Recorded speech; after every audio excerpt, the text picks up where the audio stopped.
ស្វាគមន៍អ្នកទាំងអស់គ្នាមកកាន់វីដេអូ first tutorial របស់ខ្ញុំដែលសារនេះខ្ញុំនឹងចេញជាលក្ខណៈ full tutorial ចែកជូនបងប្អូនដែលជាពិសេសសម្រាប់ពួកគាត់ដែល beginner តបតែចាប់ផ្ដើមធ្វើ poster អញ្ចឹងវីដេអូនេះគឺសម្រាប់អ្នកទាំងអស់គ្នាអូខេជំហានដំបូងគឺយើងត្រូវបង្កើតกระดาษការងាររបស់យើងគឺខ្ញុំយក2000គុណនឹង2000 pixel ហើយ300 resolution មកកន្លែងនេះអ្នកទាំងអស់គ្នាកុំភ្លេច click artboard ផងហើយអ្នកទាំងអស់គ្នាចង់ដាក់ឈ្មោះអីក៏បានដែរតែសម្រាប់កន្លែងនេះខ្ញុំដាក់វា string poster ចឹងអូខេចូលមកដល់កន្លែងនេះទម្លាប់មួយដែលខ្ញុំធ្វើបន្ទាប់ពីបង្កើតกระดาษហើយយើងត្រូវដាក់ guideline នេះអ្នកនរគ្នាយកតាមខ្ញុំមកខ្ញុំដាក់2 column និង2 row ហើយខាងក្រោមដាក់90 90ដូចខ្ញុំដែរមកយើងបង្កើត guideline ដើម្បីទុកពេលធ្វើ poster ទៅយើងរៀបចំ composition ឲ្យមាន balance អូខេអញ្ចឹងអានេះដើម្បីកុំឲ្យវារេអញ្ចឹងយើងត្រូវ lock វាដើម្បីកុំឲ្យប៉ះពាល់ការងារយើងហើយនឹងខូចទ្រង់ទ្រាយរបស់ guideline អញ្ចឹងយើងចូល view មកចូល guide ហើយយក lock guide តែប៉ុណ្ណឹងគឺវាជាប់ឲ្យទោះជាយើងប៉ះវាក៏វាអត់រេដែរឥឡូវយើងធ្វើការទៅយក reference poster របស់យើងមកថ្ងៃនេះខ្ញុំជ្រើសយក poster មួយនេះដើម្បីមកបង្ហាញអ្នកនរគ្នាយើងធ្វើគំរូតាមគេអូខេបានប៉ុណ្ណឹងហើយឥឡូវខ្ញុំចាប់ផ្ដើមយក main object របស់យើងអានេះខ្ញុំអត់យក string តាមគេទេខ្ញុំយកតគោលការណ៍កន្លងមកធ្វើអ្នកនរគ្នាចង់ធ្វើproduct អីក៏បានដែរសេដ្ឋចិត្តនិយាយទៅពេលធ្វើ poster complex rename layer ផងដើម្បីកុំឲ្យយើងវល់ខ្លួនឯងអូខេមកដល់ឡើងនេះយើងកាត់រូបការកាត់រូបគឺយើងប្រើទៅលើ pen tool ក្នុងការកាត់រូបមួយនេះដើម្បីឲ្យវា clean ស្អាតដោយសារវាមើលទៅ background សហើយ object របស់យើងពណ៌សទៀតបើយើង make selection ទៅវាអាចនឹងកន្លែងខ្លះវាចាប់អត់អស់អញ្ចឹងយើងប្រើ pen tool គូមកដើម្បីឲ្យវា secret ហើយអ្នកគ្នាគូតាមខ្ញុំអញ្ចឹងមក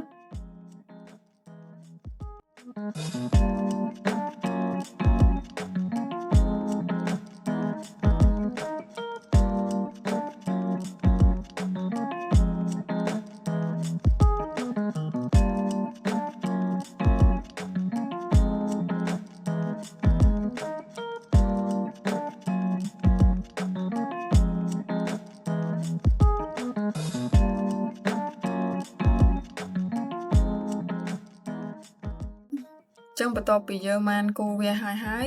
យើងត្រូវ make selection យើងចុច control enter មកអាហ្នឹងវាជា shortcut បើមិនសិនជាអត់ទេអ្នកនរគ្នាចុច mouse ស្ដាំហើយយកពាក្យថា make selection ហើយអូខេចឹងវានឹង make selection ដូចគ្នាហើយបន្ទាប់មកយើងចុច layer mask មកយើងបានដាច់ background ហើយ clean ស្អាតល្អនេះ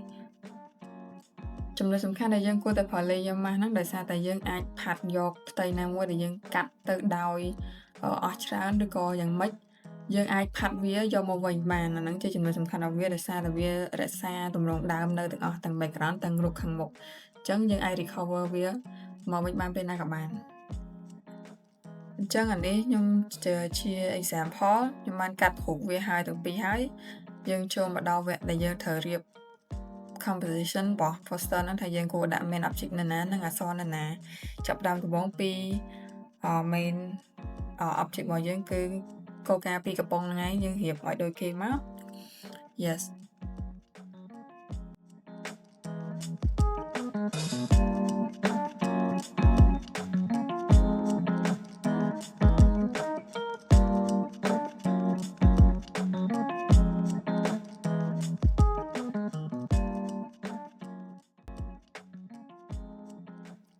អានេះខ្ញុំបានគ្រប់វាទៅជាមួយក្រុមដើម្បីងាយស្រួលចំណាំ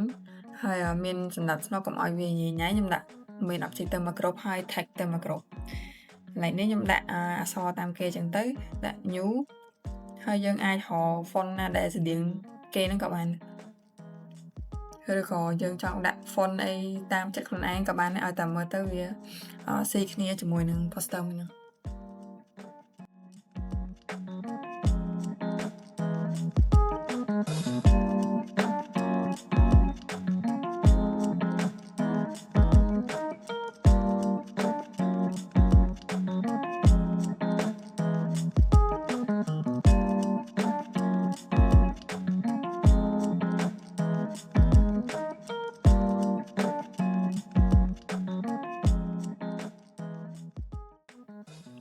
សម្រាប់អក្សរទួយខាងលើនេះ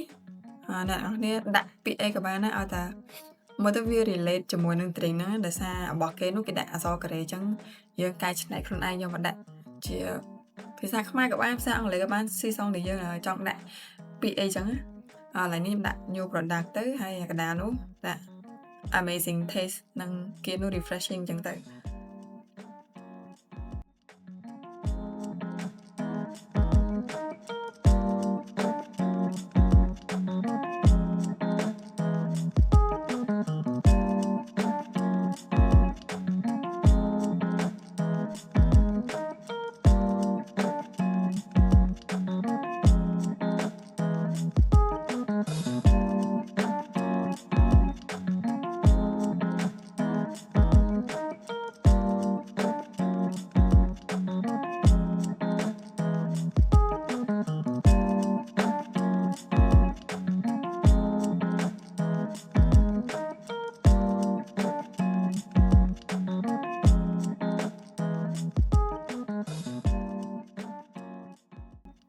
ឥឡូវនេះយើងបានរៀប composition របស់យើងហើយ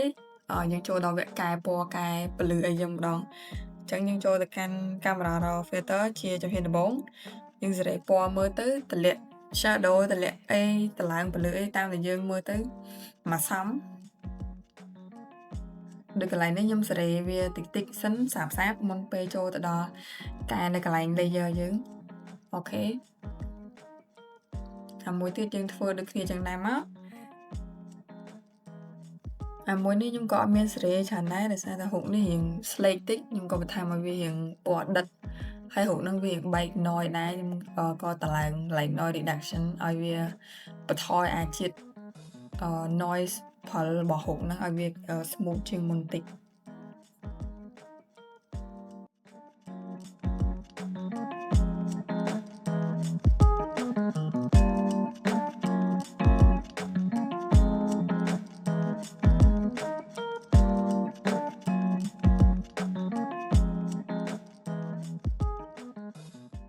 Alright ចូលមកដល់វគ្គនេះយើងត្រូវកែពណ៌ទៅតាមដោយរូប reference របស់យើងឥឡូវខ្ញុំបង្កើត curve មួយមកអ្នកនរគ្នា clipping mask ចូល string របស់យើងទៅសម្រាប់ឥឡូវនេះខ្ញុំ clipping ចូលអាកំប៉ុងពណ៌សយើងតម្លាក់វាឲ្យយើងល្ងិតតិចមកដើម្បីឲ្យកែពណ៌ទៅតាម reference របស់យើងអាកន្លែងខាងស្ដាំនោះវាល្ងិត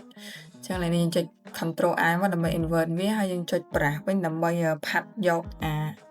កន្លែង shadow ហ្នឹងមកវិញកន្លែងនេះយើងបន្ថយ flow បន្ថយ opacity អីទៅតាមតែយើងស្រួលផាត់មកល្មមអញ្ចឹងណាតែថាយើងដាក់ពេញពេកវាផាត់មកវាដោយដិតខ្លាំងហើយនេះយើងបង្កើត curve មួយទៀតមកដើម្បីតម្លើងពន្លឺម្ដងផាត់ទៅខាងឆ្វេងម្ដងហ្នឹងហើយយើងចុច control I ដើម្បី invert វាដូចគ្នាហើយយើងយក brush មកដើម្បីផាត់វាយកមកវិញ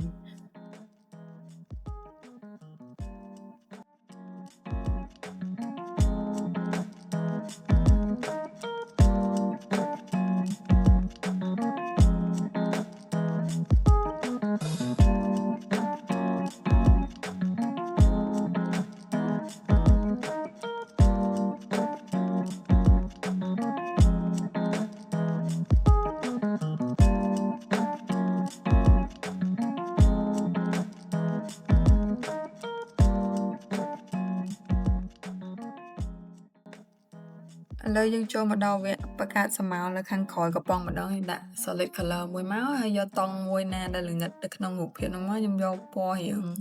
ក្រហមខ្មៅតិចអូខេនេះមិនខ្មៅតិចនេះខ្មៅខ្លាំងណាស់អញ្ចឹងយើង clipping មកចូល plug ទៅតោះមកយើងចុច control I ដើម្បី invert វាហើយដើម្បីយកផាត់យក brush យកមកផាត់វាមកវិញអាកន្លែងដែលយើងចង់បានហ្នឹង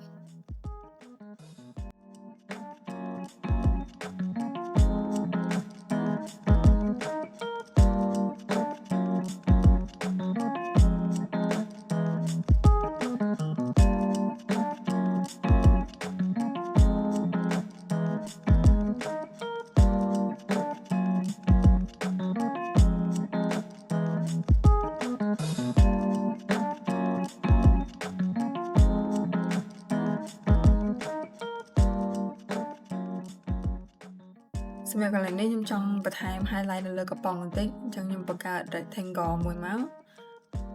ដាក់វាពីលើតាមសម្របកំប៉ុងរបស់យើងមក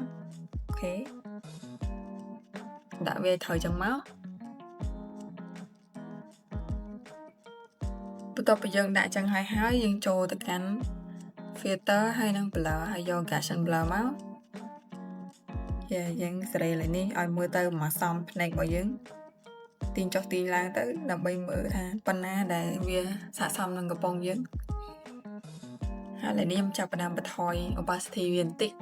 សារវាចាំងពេកបានប៉ុណ្ណឹងហើយយើង copy ចូលទៅអាមួយទៀត plug ទៅដើម្បីឲ្យវាមាន highlight ដូចគ្នាដាក់នៅគៀនដបកំប៉ុងចឹងមក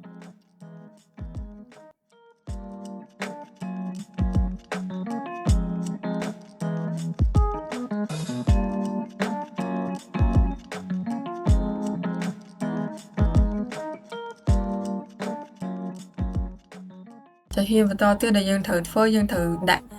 ទឹកនៅលើកំប៉ុងនេះហើយអ្នកនរគ្នាអាចរកទៅ search នៅក្នុង Google បានដាក់ keyword water droplet overlay អ្នកនរគ្នាដាក់ចឹងទៅគឺវាចេញមកកណ្ដោយអានេះគឺជាជម្រើសរបស់ខ្ញុំដែលខ្ញុំយកមកពីរហ្នឹងហើយជាដំបូងខ្ញុំចាប់ដើម apply អានេះមួយដាក់នៅខាងលើយើងសេរីសរងទៅមកក្នុងដបហ្នឹងទៅហើយយើងដាក់ clipping mask មកហើយយើងចូលមកសេរីកន្លែង blend mode នេះយកមួយណាដែលមើលទៅវាចូលក្នុងកំប៉ុងយើងបានល្អជាងនឹងហើយយើងសេរីមើលតាមហ្នឹងទៅកន្លែងនេះខ្ញុំដាក់ linear dot edge ហើយខ្ញុំចូលមកសេរីនៅក្នុង layer style ទាញវាកាន់តែចូលនៅក្នុងកំប៉ុងជាងមុនហ្នឹងហើយខ្ញុំចាប់ផ្ដើមយកប្រាស់មកផាត់អាកន្លែងដែលវាហៀនេះកន្លែងដែលវាអត់ត្រូវការហ្នឹងយើងផាត់តាមហ្នឹងមក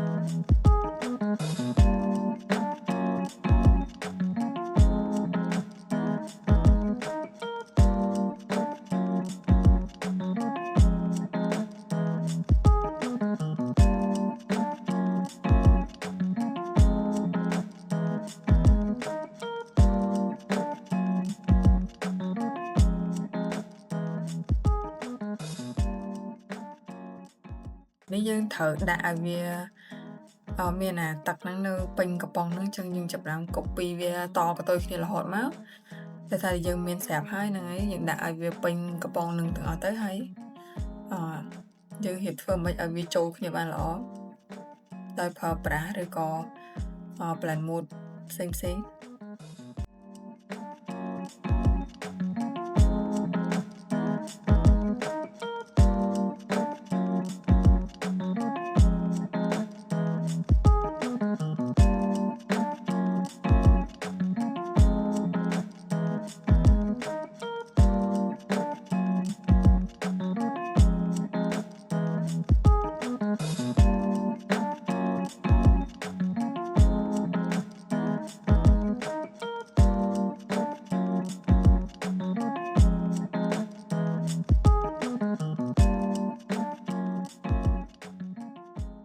បន្ទាប់ពីយើងបានធ្វើខាងនោះហើយយើង copy មកដាក់ខាងកំប៉ុងពណ៌ក្រហមម្ដងមកអានេះឥឡូវនេះខ្ញុំរៀង speed up តិចដោយសារវាដូចគ្នាវាអត់មានអីខុសគ្នាចឹងអ្នកនរគ្នាអាចរៀបបានតាមកំប៉ុងទី1បាន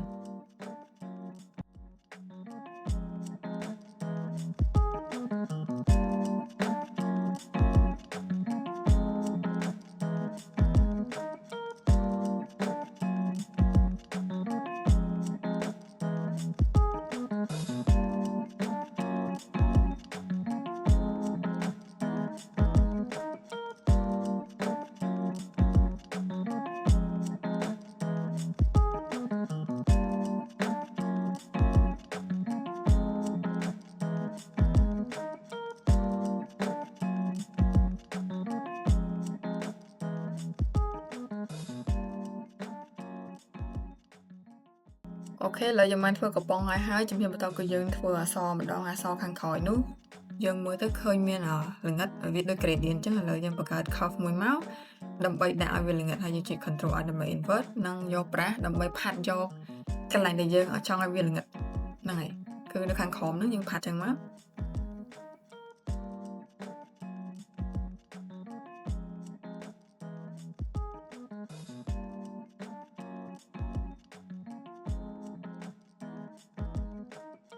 ជំហានបន្តទៀតគឺយើងបង្កើត shadow របស់កំប៉ុងនៅក្នុងអក្សរកន្លែងនេះខ្ញុំបាន copy កំប៉ុងមកហើយខ្ញុំគ្រាន់តែទាញវាមកខាងក្រោយតិចមកដាក់មកល្មមដែលយើងគិតថាសមតោះមកយើងដាក់ solid color ចូលដាក់ color overlay sorry ដាក់ពណ៌ណាដិតមកពណ៌ក្រហមដិតចេញមកអូខេហើយយើង clipping កំប៉ុងហ្នឹងដើម្បីចូលអក្សរ yes ហើយយើងសេរីសរងឲ្យមើលទៅស្តៀង reference របស់គេទៅខ្ញុំយកប៉ុណ្នេះចុះតោះខ្ញុំបន្ទាប់មកខ្ញុំតម្លាក់ opacity បន្តិចហើយហ្នឹងហើយប៉ុណ្នេះមក and then ខ្ញុំចូល filter ហើយយក blur និង Gaussian blur ដើម្បីឲ្យវា blur តិចកុំឲ្យវាមាន sharp edges កុំឲ្យវាមើលទៅឃើញរឹងដោយសារវាជាស្មៅហើយកំប៉ុងទី2យើងធ្វើចឹងដូចគ្នាមកអានេះខ្ញុំ copy ហើយយើងទាញមកដាក់ពីក្រោយចឹងមកអូខេ clipping មកវាចូល vlog ទៅដាក់ color overlay ដូចគ្នា step ដូចអាទី1ដែរទាញវាមកសមរម្យមកអានេះខ្ញុំដាក់រៀងខិតទៅក្រោមបន្តិចចឹងអត់សូវឃើញដូចរបស់គេ but that's fine យើងចូលទៅ blur Gaussian blur ទៅដែរមកអូខេយកប៉ុណ្ណាមុនដែរ and then របស់យើងគឺហើយឥឡូវការងាររបស់យើងគឺបានហើយសពគ្រប់អស់ហើយអ្នកនរកុំភ្លេចចុច save ផងហ្នឹងហើយបន្តមក last step គឺខ្ញុំចូលចិត្តកែវានៅក្នុង camera raw filter ម្ដងទៀតអានេះចុច merge វាមក control shift le អ្នកនរនឹង merge រូបហ្នឹងលើហើយកុំភ្លេចចូលទៅកែវាក្នុង camera raw filter នេះខ្ញុំកែបានប៉ុណ្នេះខ្ញុំកាត់មកនេះមកទៅ so អាហ្នឹងយើងកែតិចតិចដើម្បីវាមានជាតិជាងមុនចឹងណាអូខេ poster របស់យើង tutorial បានផ្ដល់ទីបញ្ចប់ហើយសង្ឃឹមថាអ្នកនរគ្នាអាចរៀនអីបានខ្លះពីវីដេអូនេះអញ្ចឹងជួបគ្នានៅវីដេអូក្រោយ Bye bye